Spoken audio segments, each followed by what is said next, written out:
Everyone, welcome to metrometer by Kalpana Singh. Fundamental right की ये वाली वीडियो बहुत ज़्यादा इंपॉर्टेंट है। इसके जितने भी क्लॉज सब क्लॉज हैं और जितने भी आर्टिकल्स हैं 6 उसको मैंने काफ़ी डिटेल में एक्सप्लेन किया है। तो ये वाले जो आर्टिकल्स हैं आपको अच्छे से रिवाइज करने हैं और इनको जो भी नोट्स हैं ये वाले नोट्स अपने पास, अगर आपके पास लक्ष्मीकांत है तो ये वाले नोट से लक्ष्मीकांत को ओपन करके उससे पढ़िएगा, जिससे कि आपको हेल्प होगी। इन केस अगर आपके पास टाइम कम है और अपकमिंग एग्जाम देने वाले हो और फंडामेंटल राइट्स का रिवीजन कर रहे हो, तो ये जो है फुल एक ही वीडियो में कोशिश करूँगी कि या तो अगर स्पेस कम होता है, जैसे मोबाइल में कम स्पेस होता है तो मुश्किल हो जाता है थोड़ा सा, लेकिन मैं कोशिश करूँगी कि एक वीडियो अलग से डाल दूँ फंडामेंटल राइट्स के लिए, तो आप वो देख के और इसको कंप्लीट कर सकते हो। ठीक है, सो अभी मैं स्टार्ट कर रही हूँ। कोई भी अगर प्रॉब्लम होती है तो मुझे एक बार कॉमेंट बॉक्स में ज़रूर बता देना। टिल देन चलो स्टार्ट करते हैं। फंडामेंटल राइट्स आपने सुना होगा, मौलिक अधिकार। 360 डिग्री जो डेवलपमेंट है, it is given by the fundamental rights and mental development, social development हो सकता है, इकोनॉमिक डेवलपमेंट हो सकता है, socio economic development, educational development. तो ये सारे जो हैं डेवलपमेंट हो सकते हैं जब हमें या किसी सिटीज़न को मौलिक अधिकार दिए जाते हैं। साइकोलॉजिकल डेवलपमेंट है, और इसके अलावा ये जो है फंडामेंटल राइट्स किस लिए दिए जाते हैं? To impose the restrictions on legislative, executive और राज्य के लिए उसके विरुद्ध जो भी बोलने के लिए, प्रोटेस्ट अगेंस्ट एक्सप्लॉयटेशन हो या फंडामेंटल राइट का वायलेशन हो, right to freedom of expression. तो ये सारी जो चीज़ें आती हैं फंडामेंटल राइट में आती हैं। अब हम बात करते हैं डिटेल में। पार्ट 3 है फंडामेंटल राइट, पार्ट 3 में आता है और आर्टिकल 12 से 35 तक। अब बात करते हैं समानता का अधिकार, राइट टू इक्वालिटी, आर्टिकल 14 से 18 तक। उसके बाद आता है स्वतंत्रता का अधिकार, राइट टू फ्रीडम, आर्टिकल 19 से 22। उसके बाद शोषण के विरुद्ध अधिकार, राइट अगेंस्ट एक्सप्लॉयटेशन, आर्टिकल 23 से 24। उसके बाद आता है राइट टू रिलीजन, आर्टिकल 25 से 28 तक। और उसके बाद आता है हमारा right to for culture and education, 29 से 30। एंड आर्टिकल 32 है कॉन्स्टिट्यूशनल रेमेडीज़, जिसमें कि आप सुप्रीम कोर्ट में रिट डाल सकते हो। उसके बाद आता है मूल अधिकार। मूल अधिकार क्या होते हैं? मूल अधिकार वे अधिकार होते हैं जो व्यक्ति के जीवन के लिए मूलभूत तथा अपरिहार्य होने के कारण संविधान द्वारा नागरिकों को प्रदान किए गए हैं। मूल अधिकारों से व्यक्ति के भौतिक, नैतिक, बौद्धिक, आध्यात्मिक विकास होता है। व्यक्ति के मूल अधिकारों पर राज्य के द्वारा भी हस्तक्षेप नहीं किया जा सकता। अब हम बात करेंगे मूल अधिकारों के भारतीय इतिहास के बारे में। मूल अधिकार की मांग भारत में सर्वप्रथम संविधान विधेयक 1895 में माध्यम से की गई थी। श्रीमती एनी बेसेंट द्वारा 1917 टू 1919 के दौरान कॉमनवेल्थ ऑफ इंडिया बिल के माध्यम से मूल अधिकारों की मांग की गई थी।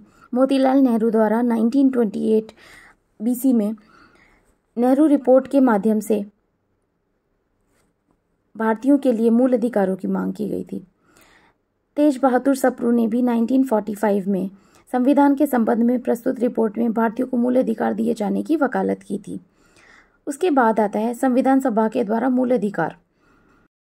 संविधान सभा के मूल अधिकार तथा अल्पसंख्यक अधिकार के संबंध में परामर्श के लिए सरदार वल्लभ भाई पटेल भी अध्यक्षता में एक परामर्श समिति का गठन किया गया था। मूल अधिकार पर परामर्श हेतु JB कृपलानी की अध्यक्षता में एक उप समिति का गठन किया गया तथा इन समितियों की सिफारिश पर भारतीय संविधान के भाग 3 में यानी कि पार्ट 3 में फंडामेंटल राइट्स संबंधी जो प्रोविजंस थे यानी कि प्रावधान थे वो किए गए थे। मूल अधिकारों की कुछ विशेषताएं हैं, काफ़ी कुछ लोगों ने पढ़ी भी होंगी, बट ये एक क्रक्स है तो काफ़ी इम्पॉर्टेंट है और इसके जो पॉइंट्स होंगे आपको नोट्स बनाने में बहुत ज़्यादा इजी होंगे। बिलीव मी, बहुत सारे जो कोर्सेज़ हैं और बहुत सारे वीडियोस मैंने देखे हैं, इसलिए मैं आपको एक, आप मुझे वेल विशर समझ सकते हो, बहन समझ सकते हो, बड़ी बहन, या फिर अपना एक दोस्त समझ सकते हो, एक टीचर समझ सकते हो। तो उसके नाते मैं आपको समझा रही हूँ कि नोट्स इसी तरीके से बनाओ। और स्किप करने के बेटर है कि आप वो कुछ चैनल जब सब्सक्राइब करने के लिए बोला जाता है तो ऐसे सब्सक्राइब करो चैनल्स जो आपकी एजुकेशन में हेल्प करें। ठीक है, तो बात करते हैं मूल अधिकारों की विशेषताएं। मूल अधिकार सभी नागरिकों के लिए उपलब्ध हैं, जबकि मूल अधिकार अन्य व्यक्तियों, विदेशी कानूनी व्यक्तियों के लिए भी उपलब्ध हैं। मूल अधिकार वाद योग्य होते हैं। राज्य उन पर युक्तियुक्त प्रतिबंध लगा सकता है और ये कारण उचित है कि नहीं, इसका निर्णय अदालत करती है। मूल अधिकार व्यक्तियों को अदालत जाने की अनुमति देता है, यानी कि it is enforceable in the court of law. आप कोर्ट में जा सकते हो अगर आपके फंडामेंटल राइट्स का वायलेशन होता है, आपका जो मूल अधिकार है उसका हनन होता है।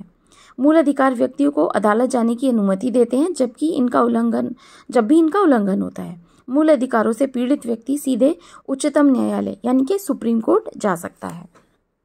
अब यहाँ पे डिटेल में बात करेंगे। उच्चतम न्यायालय यानी कि सुप्रीम कोर्ट द्वारा फंडामेंटल राइट्स की सुरक्षा की गारंटी दी जाती है। संसद संविधान संशोधन के माध्यम से संविधान के मूल ढांचे को बिना प्रभावित किए इसमें कमी कर सकता है, यानी कि चेंजेस भी कर सकता है। राष्ट्रपति आपातकाल के दौरान आर्टिकल 20-21 को छोड़कर उन्हें निलंबित किया जा सकता है। आर्टिकल 19 में उल्लेखित 6 मूल अधिकारों को तब स्थगित किया जाता है जब देश में युद्ध, विदेशी आक्रमण के आधार पर राष्ट्रीय आपातकाल की घोषणा की हो। इसे सशक्त विद्रोह के आधार पर भी स्थगित नहीं किया जा सकता। मूल अधिकार राज्य के लिए नकारात्मक तथा व्यक्ति के व्यक्तित्व के लिए सकारात्मक है, यानी कि नेगेटिव और पॉजिटिव दोनों तरह के फंडामेंटल राइट्स हैं। आर्टिकल 12 की बात करते हैं, जिसमें कि राज्य की डेफिनेशन यानी कि डेफिनेशन ऑफ स्टेट दी गई है। संविधान के आर्टिकल 12 में भाग 3 तथा भाग 4 के प्रयोजनों के लिए राज्य शब्द को परिभाषित किया गया है। भाग 6 के प्रयोजनों के लिए अनुच्छेद 152 राज्य शब्द को स्पष्ट करता है। अनुच्छेद 12 के अनुसार राज्य शब्द के निम्नलिखित शामिल हैं, जैसे संसद एवं भारत की सरकार, राज्यों की सरकारें तथा राज्यों के विधानमंडल, सभी स्थानीय निकाय अर्थात नगर पालिकाएं, पंचायत, जिला बोर्ड, सुधार न्यायालय आदि। अन्य प्राधिकारी में से सभी निकाय जिनका वित्तीय संबंध सरकार से होता है, यानी कि जैसे आपने देखा होगा NTPC, BSNL 51% का जो शेयर होल्डिंग होता है वो गवर्नमेंट का होता है और बाकी जो 49% शेयर होल्डिंग्स होते हैं प्राइवेट एंटिटीज़ के भी होते हैं, तो उन्हें गवर्नमेंट अंडरटेकिंग कंपनीज बोला जाता है। तो इसी हिसाब से आर्टिकल 12 के तहत राज्य के इकाइयों के कार्यों को अदालत में तब चुनौती दी जा सकती है तब मूल्य अधिकारों का हनन हो रहा हो। निजी इकाई या एजेंसी जो बतौर राज्य की संस्था काम कर रही हों, जैसे आर्टिकल 12 के तहत राज्य के अंतर्गत आती हैं। अब जो ये वाली फिगर है इसको अच्छे से आप ड्रॉ करोगे। संविधान पूर्व विधियाँ, यानी कि जब हमारा कॉन्स्टिट्यूशन नहीं बना था उससे पहले के जितने भी प्रोविज़न थे, 0 यानी कि आर्टिकल 13 सब क्लॉज 1 में। उसके बाद आता है जो भी संविधान हमारा बन गया था उसके पश्चात की जितनी भी विधियाँ हैं, आर्टिकल 13 सब क्लॉज 2 में आता है। और विधि की परिभाषा ये आता है आर्टिकल 13 सब क्लॉज 3 में। और अनुच्छेद यानी कि article 13 sub clause 4 24th constitutional amendment act 1971 के तहत ये जोड़ा गया था। अब हम बात करते हैं डिटेल में आर्टिकल 13 सब क्लॉज 1 की, protection of fundamental rights from the other laws. संविधान पूर्व विधियां जो भाग 3 के उपबंध से विवादित करती हूँ वह शून्य हो जाएंगी। यानी कि जब जो हमारा कॉन्स्टिट्यूशन था, जो हमारा कॉन्स्टिट्यूशन बना, कॉन्स्टिट्यूशन के बनने से पहले की जितनी भी प्रोविजंस थे, अगर वो फंडामेंटल राइट से वायलेट होते हैं तो पुराने वाले जितने भी प्रोविजंस थे वो सारे 0 हो जाएंगे। अब आती है आर्टिकल 13 सब क्लॉज 2 की बारी। राज्य ऐसी कोई विधि नहीं बनाएगा जो मूल अधिकारों को छीनती हो। ऐसी विधि उल्लंघन की सीमा तक शून्य हो जाएगी। यानी कि संविधान पश्चात विधियाँ जो भाग 3 के उपबंध से विवाद करती हूँ वह शून्य हो जाएंगी। उसके बाद आता है आर्टिकल 13 सब क्लॉज 3, यानी कि फंडामेंटल राइट में विधि शब्द में विधियाँ क्या क्या होंगी निम्नलिखित में से जैसे शामिल कर व्यापक रूप से दिया गया है, जिसमें what will be the laws. संसद या राज्य विधानमंडल द्वारा पारित जितनी भी लॉज होंगे, जितनी भी विधियाँ होंगी, आदेश, उपविधि, नियम, विनिमय, अधिसूचना, act, notification, ordinance, laws, orthodox, तो ये इंग्लिश में है। तो ये सारी चीज़ें राष्ट्रपति या राज्यपालों द्वारा जारी अध्यादेश यानी कि जितने भी ऑर्डिनेंस होंगे। जैसे एग्जाम्पल है खाप पंचायत की फंडामेंटल राइट्स का उल्लंघन नहीं कर सकता, क्योंकि आपने देखा होगा कि बहुत सारे खाप पंचायत इतने सारे वर्डिक्ट वगैरह दे देती हैं। अब आपने कुछ इम्पॉर्टेंट केसेस हैं, इसके बारे में बहुत ज़्यादा ध्यान से हमें पढ़ना है, तो इसको मैं एक बार थोड़ा सा जूम कर देती हूँ। 1 मिनट रुकिएगा। अब इस फिगर में आपको आर्टिकल 13 के जितने भी रिलेटेड केसेस हैं, जैसे शंकरी प्रसाद का केस, वो आपने ध्यान से पढ़ा भी होगा अगर आपने फंडामेंटल राइट्स पहले पढ़े हैं और ये रिवीजन कर रहे हो। सो शंकरी प्रसाद वर्सेस यूनियन ऑफ इंडिया 1951 का जो केस था, सुप्रीम कोर्ट ने संविधान संशोधन को आर्टिकल 13 के अर्थों से विधि नहीं माना था, यानी कि ये जो है एक्सेप्टेबल नहीं था। उसके बाद आता है सज्जन सिंह बनाम राजस्थान राज्य, यानी कि जो फंडामेंटल राइट्स में चेंजेस नहीं कर सकता। उसके बाद आता है सज्जन सिंह राजस्थान का जो केस था 1965 का, उसमें भी कुछ इसी टाइप की चीज़ें हुई। फिर आता है गोलकनाथ 1961, सुप्रीम कोर्ट ने बोला संविधान संशोधन को विधि माना, यानी कि अमेंडमेंट जो है किया जा सकता है, लेकिन आर्टिकल 368 में जो है चीज़ें हैं उसके तहत किया जाएगा। आर्टिकल 13 सब क्लॉज 3 शामिल माना जाएगा। अब आता है Kesavananda Bharati case 1973, this is the landmark case, बहुत ज़्यादा इंपॉर्टेंट है। और उसके बाद आता है मिनर्वा मिल केस 1980, और उसके बाद आता है Boman Ram versus union of India 1981। तो ये जो केसेस हैं आर्टिकल 13 से रिलेटेड हैं, ये हम डिटेल में पढ़ेंगे। अब इसमें जो डिटेल है, केशवानंद भारती वाद में सुप्रीम कोर्ट ने संविधान संशोधन को वैध घोषित करते हुए कहा कि संविधान संशोधन अनुच्छेद 13 के अर्थों में विधि नहीं है, अतः संसद मूल अधिकारों में संशोधन न कर सकती है, लेकिन ऐसा नहीं कि उसका आधारभूत ढांचा प्रभावित हो। उसके बाद आर्टिकल 13 सब क्लॉज 4 आता है। अब आर्टिकल 13 सब क्लॉज 4 में यह 24th कॉन्स्टिट्यूशनल अमेंडमेंट एक्ट 1971 के तहत जोड़ा गया। इसमें यह प्रावधान किया गया कि आर्टिकल 368 के अधीन पारित संविधान संशोधन विधि नहीं है। ठीक है, अब इसमें जो है कोई भी जो आर्टिकल की कोई भी बात आर्टिकल 368 पर लागू नहीं होगी। ये चीज़ आप फर्स्ट वाला जो पेज है उसी में ही यहाँ पे नीचे लिखा हुआ है, वो मेंशन कर लेना आप। अब हम बात करेंगे राइट टू इक्वालिटी, समता का अधिकार।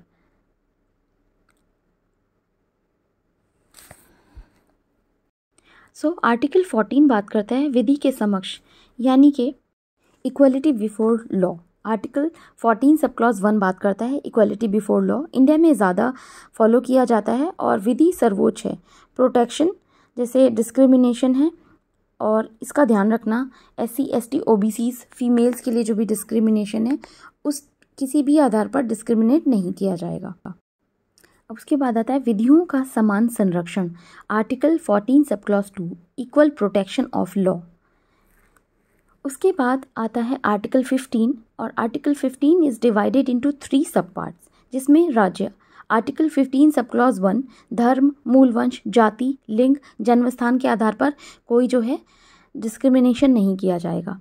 व्यक्ति और निजी संस्थान। आर्टिकल 15 सब क्लॉज 2 धर्म, मूल वंश, जाति, लिंग, जन्मस्थान, इनके स्थान पर भी कोई जो है डिस्क्रिमिनेशन नहीं किया जाएगा। स्त्री और बालकों के लिए विशेषाधिकार है, आर्टिकल 15 सब क्लॉज 3। उसके बाद आते हैं आर्टिकल 15 सब क्लॉज 4 शिक्षण संस्थानों में आरक्षण।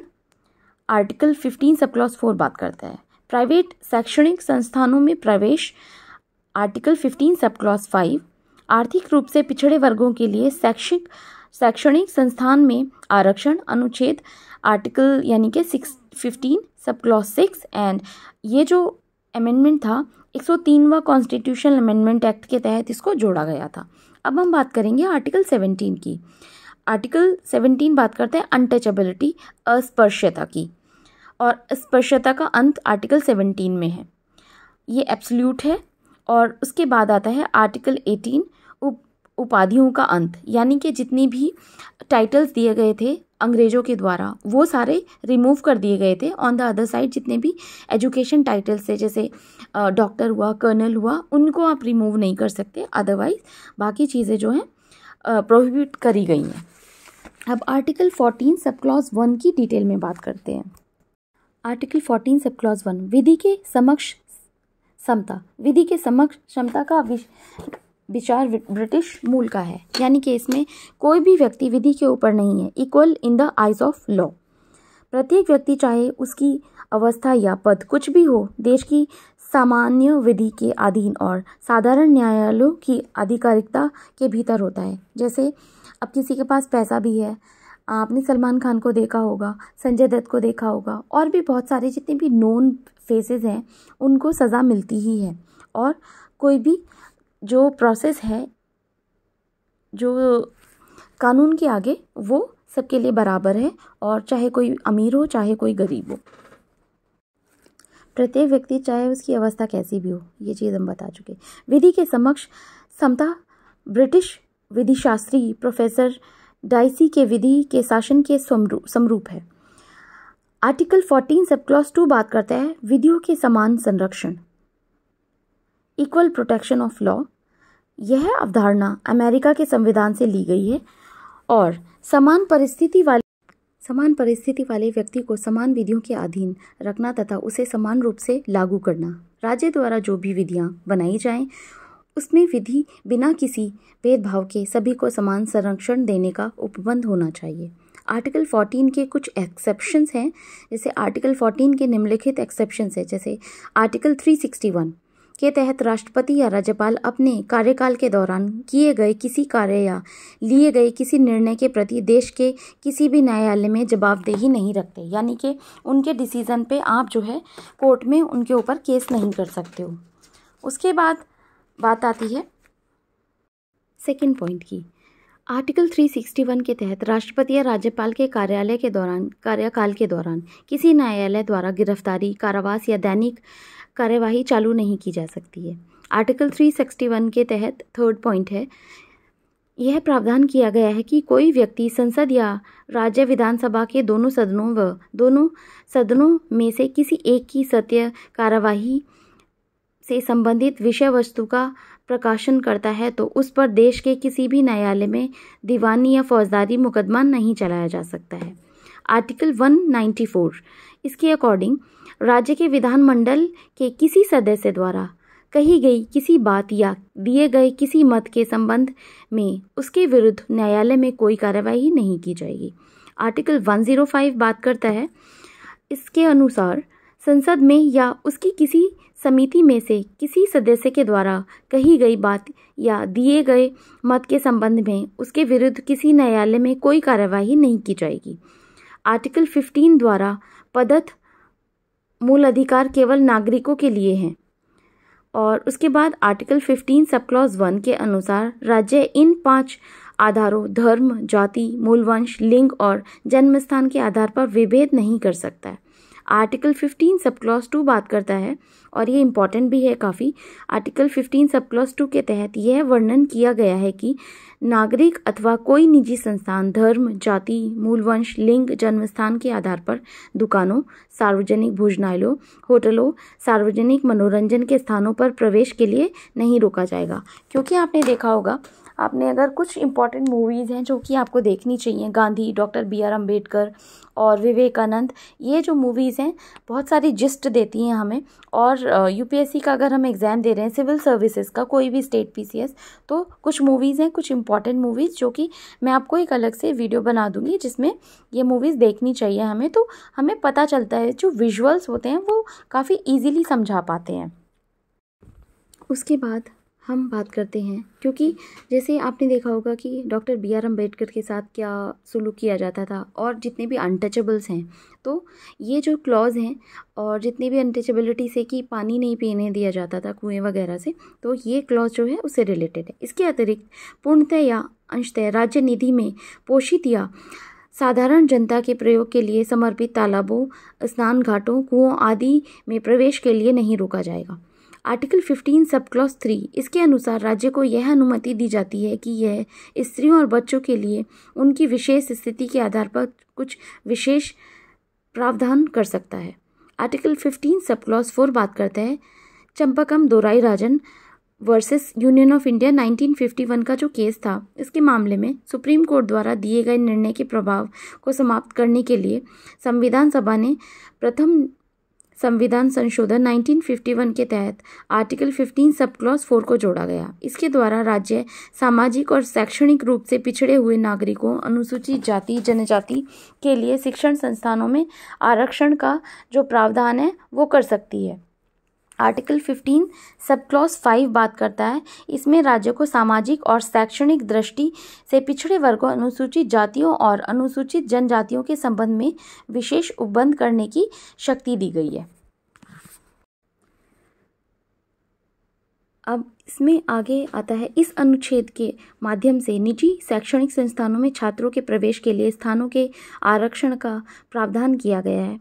Ashok Thakur versus union of India के मामले में 5 सदस्यीय संविधान पीठ ने सर्वसम्मति से 93rd कॉन्स्टिट्यूशनल अमेंडमेंट एक्ट 2005 किया तथा केंद्रीय शिक्षा संस्थानों में प्रवेश यानी कि प्रवेश में आरक्षण अधिनियम 2005 को संवैधानिक घोषित कर दिया।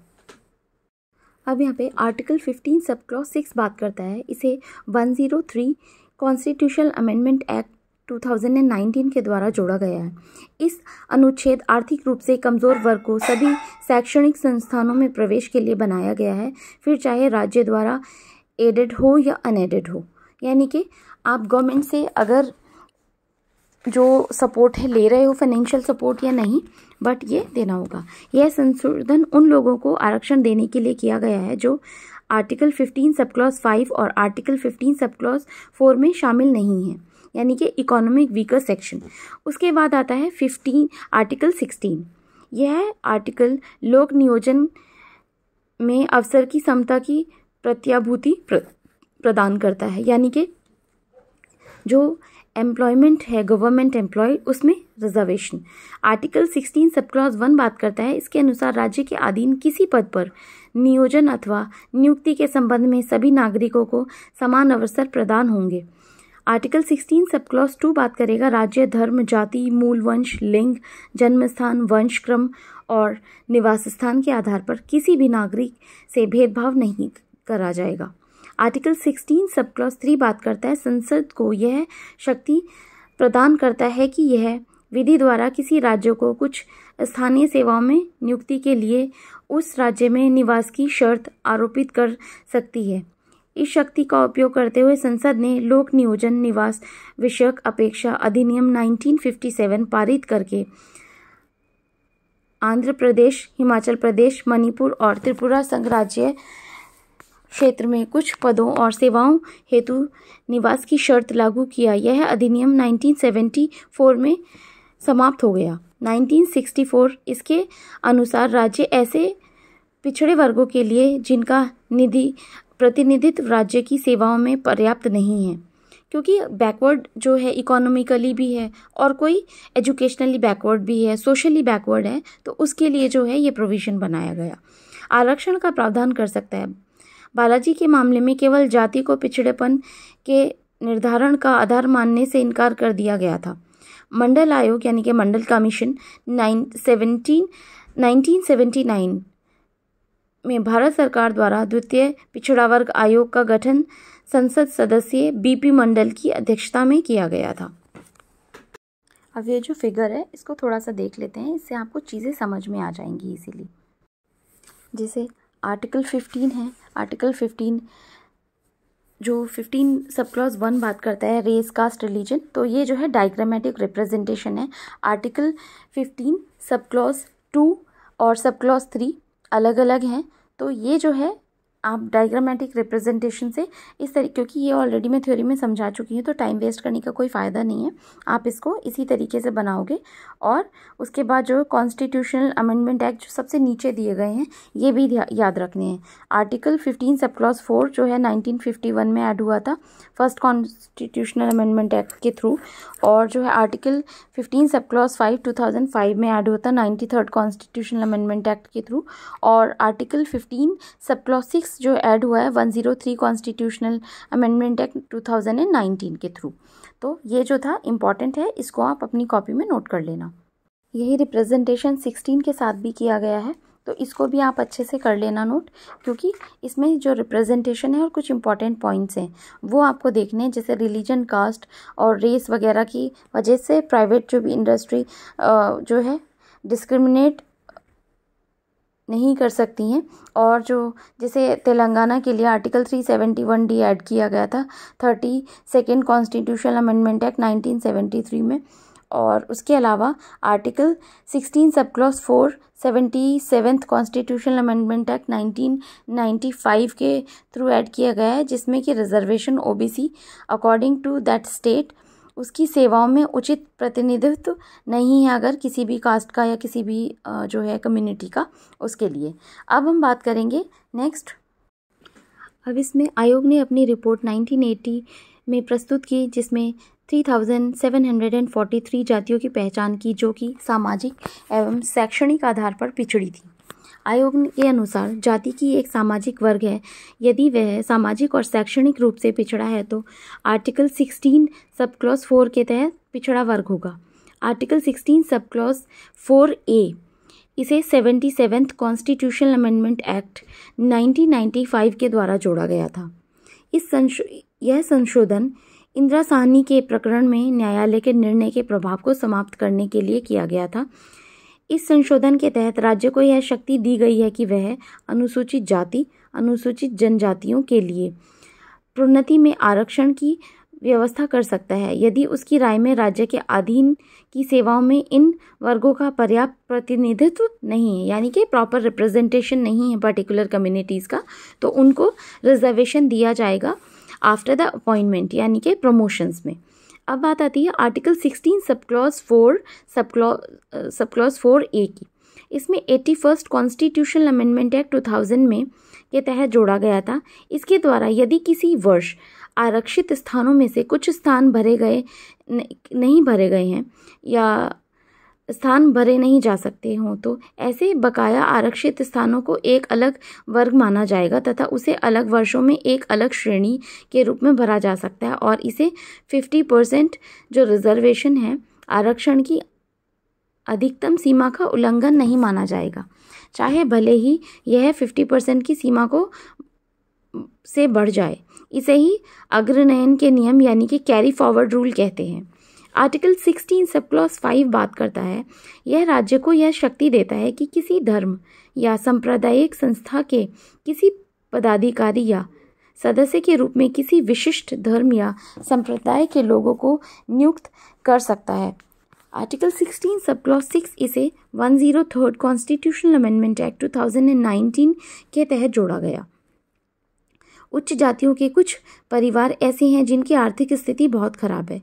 ऐसी आर्थिक रूप से पिछड़े उच्च जातियों के लोगों के लिए 103 कॉन्स्टिट्यूशनल अमेंडमेंट एक्ट किया गया, जिसमें कि जो इकोनॉमिक वीकर सेक्शन है 10% का रिजर्वेशन दिया जाएगा उन्हें, और जो रिजर्वेशन SC ST OBCs को दिया गया है वो इससे अलग है, उनको इसमें इंक्लूड नहीं किया जाएगा।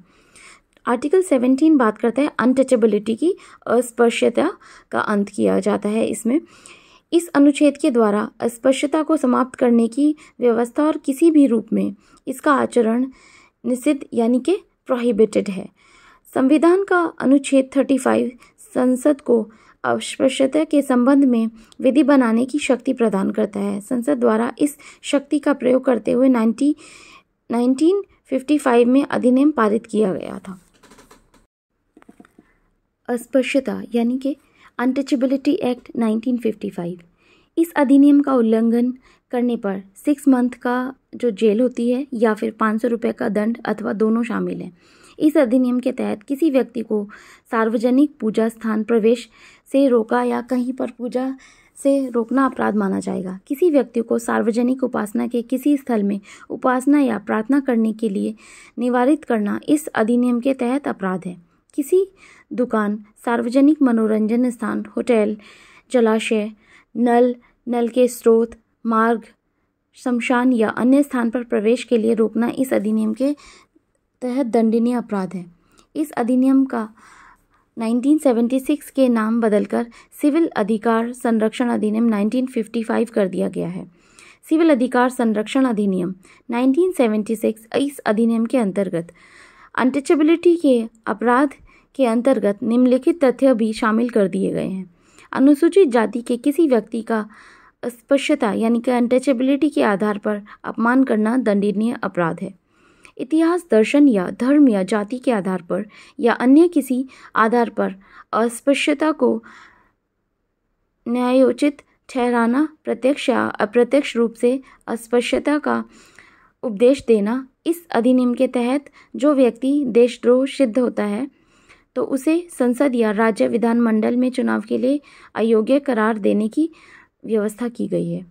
आर्टिकल 18 की बात करते हैं। आर्टिकल 18 इसके अनुसार राज्य, सेना तथा विद्या संबंधी उपाधि के सिवाय और कोई उपाधि प्रदान नहीं करेगा। आर्टिकल 18 सब क्लॉज 2 बात करता है। इसके अनुसार भारत का कोई नागरिक विदेशी राज्य से कोई उपाधि प्राप्त नहीं करेगा और अगर करने की जाता है तो पहले परमिशन लेनी पड़ेगी प्रेसिडेंट से और कंसर्न्ड स्टेट से।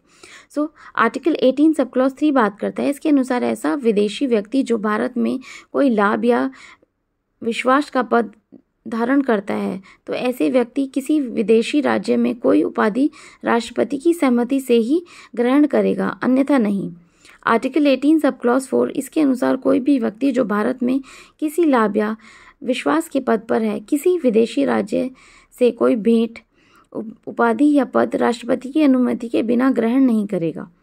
बालाजी राघवन बनाम भारत संघ 1996 की बात करते हैं। इस मामले में सुप्रीम कोर्ट ने सुनवाई करते हुए कहा कि Bharat Ratna, Padma Vibhushan, Padma Bhushan, Padma Shri article 18 sub clause 1 के उपयुक्त उपाधि शब्द के अंतर्गत नहीं आते हैं, क्योंकि ये जो है अवार्ड्स हैं, ये कोई उपाधि नहीं, यानी कि ये टाइटल नहीं है। अब इसमें कुछ डायग्रामेटिक रिप्रेजेंटेशन और कुछ डेफिनेशन है, ये आप देख लेना।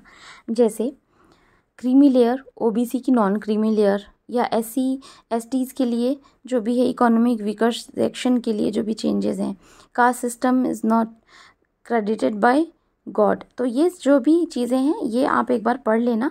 इसमें ऐसे जो पॉइंट आपको लगते हैं वो आप देख लेना। बाकी हम नेक्स्ट पॉइंट पे बात करते हैं। इसमें से 2 पॉइंट्स और बचे हैं। आर्टिकल जो है नेक्स्ट, जो हम राइट टू फ्रीडम, उसको हम जो है नेक्स्ट क्लास में बात करेंगे। अभी के लिए कुछ और इम्पॉर्टेंट पॉइंट्स हैं, उसके बारे में बात करते हैं। अब यहाँ पे न्यायालय ने यह भी व्यवस्था की कि पुरस्कार पाने वाले के नाम के प्रत्यक्ष या उपसर्ग के रूप में, यानी कि प्रत्यय और उपसर्ग के रूप में इसका कोई इस्तेमाल नहीं होना चाहिए। भारत का सर्वश्रेष्ठ सम्मान 1954 में भारत रत्न ने 4 प्रकार के सम्मान प्रारंभ किए: भारत रत्न, पद्म विभूषण, पद्म भूषण, पद्मश्री। 1977 में मोरारजी देसाई के नेतृत्व वाली जनता पार्टी की सरकार ने इन पुरस्कारों को प्रदान करने की प्रथा को समाप्त कर दिया, लेकिन 1980 में इंदिरा गांधी गवर्नमेंट ने इसको फिर से स्टार्ट कर दिया था और ये फिर चलने लगी। उसके बाद जो है नेक्स्ट जो आर्टिकल्स हैं और जो राइट है, राइट टू फ्रीडम, आर्टिकल 19 से 22 तक हम नेक्स्ट क्लास में बात करेंगे। तब तक ये जो है क्लास आप अच्छे से कंप्लीट कर लो। हाफ एन आवर की क्लास है, अगर चाहो तो आप डबल की स्पीड में देख सकते हो। कोई चीज़ नहीं समझ आती तो एक बार मुझे कमेंट बॉक्स में ज़रूर बताना। तब तक के लिए आप अच्छे से स्टडी करो। Till then thank you so much for watching the video and if you really like the content, आपको हेल्प हो रही है तो अपने फ्रेंड्स वगैरह से शेयर भी कर सकते हो। चैनल को सब्सक्राइब कर सकते हो अगर आप चाहते हो तो, और अपने फ्रेंड सर्कल में भी शेयर कर सकते हो। Thank you so much.